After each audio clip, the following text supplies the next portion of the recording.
I was going crazy. And then once I started talking to other people, I realized that other people were hearing this sound. As soon as I step outside, I hear it.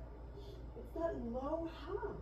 John Carano, West Haven's Commissioner of Human Services, uses a digital sound level meter to measure the decibel levels. Some people don't hear it at all.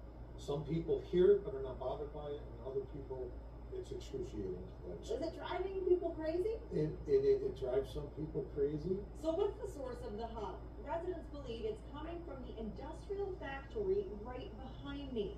I can definitely hear it.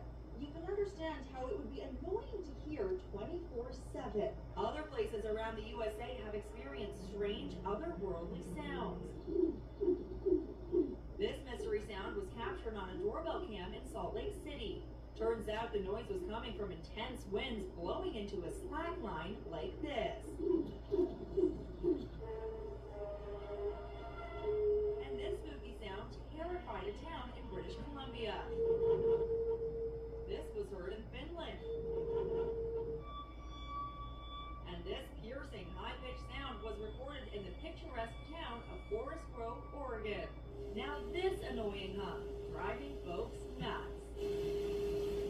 The factory where it's thought the sound is coming from says they have taken measures to